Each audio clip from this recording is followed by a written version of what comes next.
यो 2 दशक भइसकेको छ गणतन्त्र आएको। यो 2 दशकमा राजाले एक दिन पनि सरकार चलाउनेहरूलाई आन्दोलन या केही गरिकन रोकेको छैन। कुनै हस्तक्षेप राजाले गरेको छैन। त्यही पनि किन हो क्या हो सबै आत्तिएकै जस्तो म देख्न चाहन्छु उतातिर। सभामुख महोदय, यो राजाले बरु विभिन्न सरकारहरूलाई समय समयमा सुशासन देऊ, भ्रष्टाचार कन्ट्रोल गरौ, जनतालाई राहत देऊ, समृद्धि र उन्नतिप्रति जनतालाई महसुस देऊ भन्ने पटक पटक सन्देश दिएकै छन्। तर सरकारले सुध्रिने कुनै लक्षण देखाएन। त्यो पछि फागुन 7 गते राजाले राष्ट्र र जनता बचाउनको लागि एकचोटि मलाई साथ देऊ भनिकन सन्देश दिइबक्सेपछि जनताहरू 25 गते फागुन एयरपोर्टमा काठमाडौँमा आउँदाखेरि हजारौं हजार जनताहरूले हामी साथ दिन्छु राष्ट्र र जनता बचाउनको लागि भनिकन के आइकन त्यहाँबाट निर्मल निवास पुगेको छु। अहिले त पूर्व पश्चिम फर्किने पनि एकैतिर फर्केको मैले महसुस गरेँ। र वास्तवमा भन्ने हो भने त्यति आत्तिनु पर्दैन।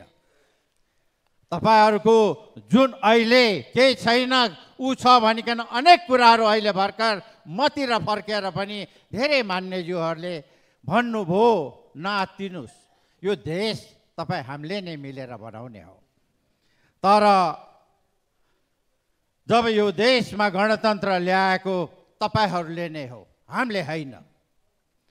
र मध्यरातमा राजाले जब नारायण हिटी दरबार छोडिबक्सेको थियो, जनताको नासो जनतालाई नै सुम्पिन्छु भनिकन राजमुकुट, राजदण्ड र राजगद्दी त्यागेर बिदा हात जोडेर नेपाली जनतालाई धन्यवाद दिँदै जनताको नासो जनतालाई नै सुम्पिएको छ भनिकन बिदा भएको त्यो दिन तपाईहरूले पनि राम्रोसँग देख्नु भएको थियो, मैले पनि देखेको थिएँ टिभीमा। अहिले राजा धर्म भ्रष्टाचार विरुद्धमा सुशासन र न्यायको नाममा देश तातिराखेको छ। यो सब तपाईहरूकै सरकारमा जो बस्यो उहाँहरूको कुकर्म र तपाईहरूको दूरदर्शिताको कमीको कारणले आज यो देशमा जनताले दुःख पाइराखेको छ।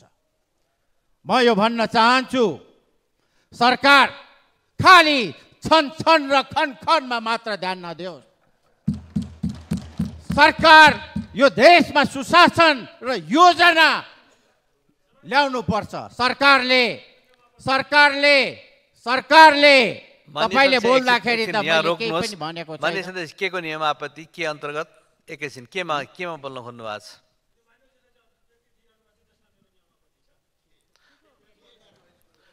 अहिले तल वाद विवादमा नगइकन मान्यले सुन्नुहोस् र आफ्नो समयक्रममा खण्डन गर्नुहोस् कि तपाईँको नियम अन्तर्गत यो आपत्ति भयो भनेर कुनै नियमको उल्लङ्घन भयो, यो बेठिक भयो भने त्यसलाई मैले समय दिन्छु, यहाँले राख्नुहोस्। तर विचारको अभिव्यक्तिमा मान्यजी त्यसरी तलबाटै दोहोरो उठ्ने कुन अन्तर्गत?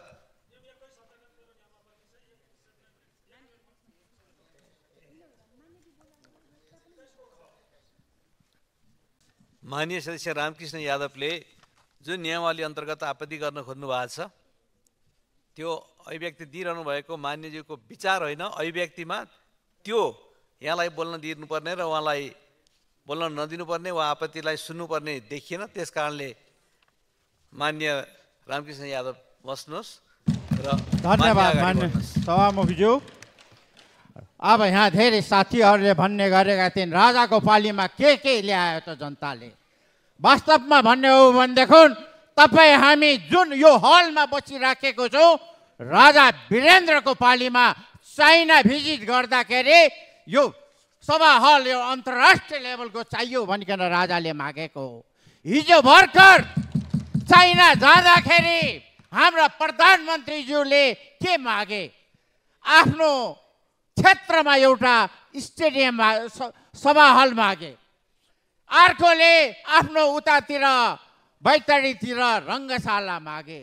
राजाले त हिजो यी मित्र राष्ट्रहरूसँग चिनी कारखाना मागे, सिमेन्ट फ्याक्ट्री मागे, चुरट कारखाना मागे, विभिन्न नेपालीका छोरालाई रोजगारी दिलाउनको लागि यही नेपालीका छोराहरू देशमै बसिकन काम पाओस् भनिकन ठुल्ठुला कारखानाहरू सिमेन्ट उद्योगहरू खोले भनेदेखि मेरो त्यो छुटेको सभामुखज्यू त्यो हिसाब गरिहाल्छ मान्य सदस्य। हस् त, धन्यवाद। त्यसकारण जुन शिक्षक आन्दोलन भइराखेको छ उहाँहरूको माग यहाँको सरकारहरूले पटक पटक हुन्छ भनेको छ, त्यो तुरुन्त दिनुको लागि म अनुरोध गर्छु। र साथ